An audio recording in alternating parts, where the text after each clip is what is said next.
заттардан өзімізді қорғауымыз керек. Біз киімдерімізді қорғайтын сыртымызға халат немесе алжапқыш жауып, аузымызға маска киіп, қауіпсіздік ережесін сақтауымыз керек екен. Және бұл заттарды аузымызға салып, дәмін көруге болмайды. Бұл зерттеу жасаған кезде үлкендерді жасауға болмайды. Түсіндің бе, Санжар? Жақсы.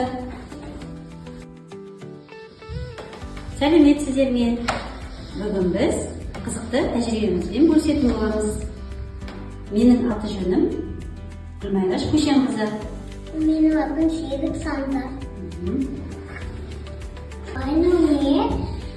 Санжар бұл жанартау деп аталады. Бұл жанартау тауларда болатын құбылыс. Жанартау дегеніміз жердің астында бірнеше қабаттар бар, сол тақталар жердің асты қозғалған кезде қысымның әсерінен тау жыныстары балқып, таудың бетіне шығып төгілетін болады. Енді соған тәжірибе жасайтын боламыз. Алдымен мен бір қызықты ертегі бастайын. Ертеде бір қыз болыпты. Бір күні ол достарымен серуендеуге қыдыруға барыпты орманға. Сөйтіп қыдырып жүргенде ол достарынан адасып қалыпты. Содан қыз жылап, жаяу келе жатса, алыстан тау көрініпті. Таудың жайлап қасына жақындаса, таудан жанартау ағып жатыр екен. Ал Санжар, сен жанартауды жасағың келе ме? Иә.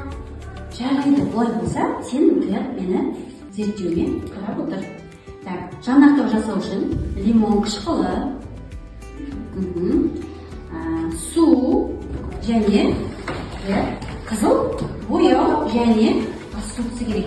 Алдыменен лимон қышқылын алып, оған мен қызыл бояуды тамызатын боламын.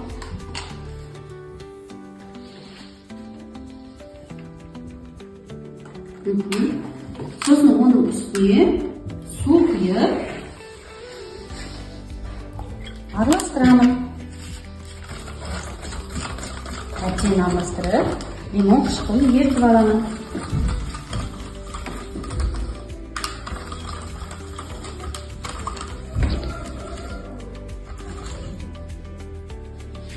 Содан кейін мен оның үстіне ас соғысын салатын боламын.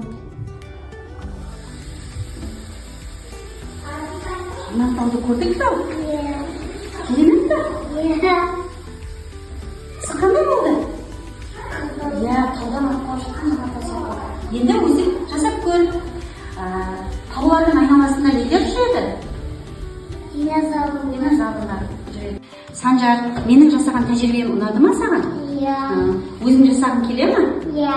Жарайды. Онда сен өзіңнің тауыңа жанартауды жасап көр зерттеуіңді. Кәне, бірінші не қосамыз?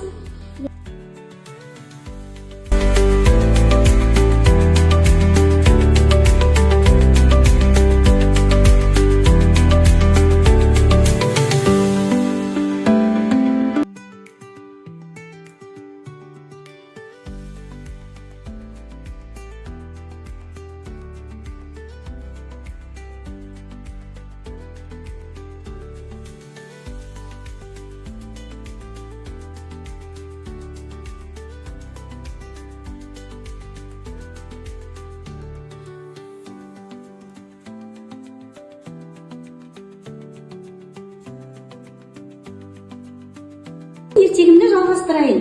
Сөйтіп қыз жанартауға қарап таң қалып тұрған кезде жаңбыр жауып кетіпті.